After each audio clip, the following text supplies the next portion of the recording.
Hey everyone, how's it going? So I know it's been a long time since I've posted any really video reviews, and that's because I've been up to a bunch of crazy things, but by far the craziest has been getting this thing. It has twice the power to weight ratio of a Ferrari Enzo, but it's just as Italian. It does 0 to 60 faster than almost any supercar on the planet, but it costs as much as a Toyota Corolla, and it has 2 less wheels.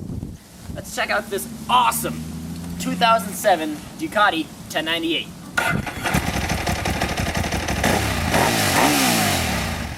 Alright, now this bike is a Ducati, or Ducati, depending how you wish to pronounce it. And for you guys who don't know what that is, they're an Italian motorcycle manufacturer, and they're basically a Ferrari on 2 wheels. They're exotic, they're Italian, they're sexy, and of course, they're expensive. Now this particular one is a 1098, which means it has 1,098 cc's. This technically has 1,099, but they decided to name it 98. Now this actually is the successor to the 999, which, while being a great bike, didn't get the best reviews, mainly because it's styling. Now with the 1098, they returned to a more traditional Ducati shape. This is really more of a reminiscence of a 998, and you can really see the Ducati heritage in that. Alright, now let's get to the heart of this beast, the main ingredient in any superbike. That, of course, is the engine. Now here we have 160 horsepower and 90 pound-foot of torque. Now this is what makes Ducatis kind of unique is their engine configuration. They actually have an L-twin. Now most superbikes you see out there have an inline 4, Aprilia does a V4, and Triumph does a straight 6. But Ducati do an L-twin, which is just like a V-twin, except it's shipped a little further apart. Now there's several advantages to this configuration. First off, you have half the amount of cylinders as most bikes out there. Of course, that means your bike is lighter.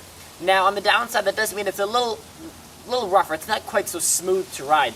And there's a little bit of a rattle you hear occasionally. Another cool thing about it is it gives you a ton of torque. That's what Ducatis are so known for. They have all that torque. Most superbikes you see, you have to really rev them all the way out, 15,000, 16,000 RPM.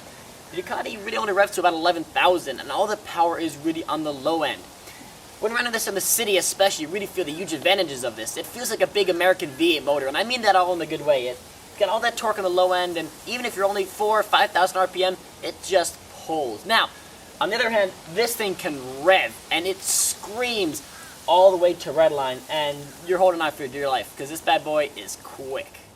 Alright, now 2 really cool things that make this particular bike stand out in the crowd.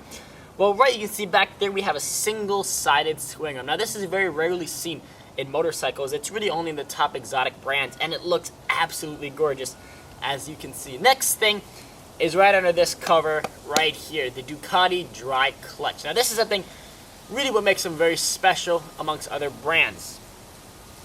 Now most bikes, of course, have a wet clutch, and oil runs through the clutch, it keeps it lubricated, keeps it clean. Ducatis don't have that. They have a dry clutch. What actually happens is air runs through this and keeps the clutch nice and clean. Now there's some cool things about this. Ducati, of course, is a racing company at heart, and this makes it very easy to swap out your clutch. On the downside, it rattles. It is loud, and this is where you see a love-hate relationship with Ducatis. Some people, like myself, love this sound. I think it sounds mechanical. It sounds like an engine's working. Others think it sounds broken. I'll let you guys decide.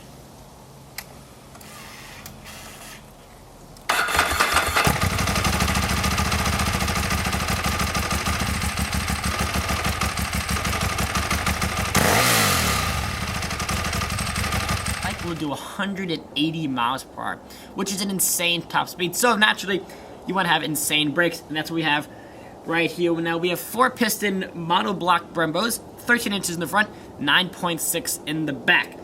Now, anyone who's ridden this bike before, they'll tell you the scariest thing is not the engine, but it's actually the brakes. If you push this lever ever so slightly, a little too much, you'll see yourself flying over the front. They're really, really aggressive. Like I said, it's a Ducati. They're really meant for the track.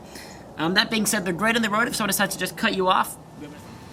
Now, another awesome thing about the 1098 is a fully digital LCD display. Now, you see there's no physical gauges, anything like that. It's all electronic. And this is taken exactly from the MotoGP bike. Now, as you can see, we have a time, your miles, of course, your temperature. It says your revs. In addition to that, you also get your batteries, RPMs, and there's even a lap timer, which you can put all your latest times on your computer. So as you can see, this really is for the track. The big thing with these motorcycles, people say they're not practical, but I do actually have a trunk back here where I can, okay, let's not kid ourselves. There's not a lot of room back here, and this seat is pretty small, and to your friend sitting in the back, they have to watch for their legs to not hit this dual exhaust, otherwise they might not be your friends very long. Now, as far as the main seat, it's not bad, and it's pretty comfortable. Now, I haven't gone on really any long rides, but for short commutes, it works fine. Now, you have to remember, this is a super bike. This is a track bike, and Ducatis especially are very aggressive, especially in their riding position, and you need to remember that. That's what they're about. This isn't a big Harley for nice long cruises into the sunset. This is a sport bike. They do ride really aggressive. And for the city, that can get a bit tiresome. That being said, this is my only mode of transportation. So the people who say you can't daily drive a superbike, especially Ducati, you can tell them they're wrong. Alright, now before I end, I want to remind all the riders out there, and drivers too, to really look twice for motorcycles. There's no doubt these are really, really dangerous, and it really helps if you all look out and keep everyone safe on the road. And always wear your gear. It doesn't matter how hot it is, how cold it is. Helmet, jacket, boots, everything. Really make sure you guys stay safe. Now, like I said, these are quite expensive, but you do save some money in the pump. You're going to get about 40-45 miles per gallon, which really isn't too bad. Of course, that is premium fuel, as you would expect. So when these came out in about 2007, it was about $15,000, which really doesn't sound like that bad. If you have a car, it gets you a Fiat 500, Toyota Corolla. But for a motorcycle, that's a lot of money. You got to remember, these are really basically a toy. This is not someone's primary vehicle. That's a lot of money to be spending for that. That being said, look, even today, about 8 years later, and these still go for around $10,000, $11,000. So they hold their value quite well, especially compared to all the Japanese competition. And that's a great value for this bike. It's so cool. It's so awesome. It's got soul. It's got passion. It's Italian. It's a Ducati.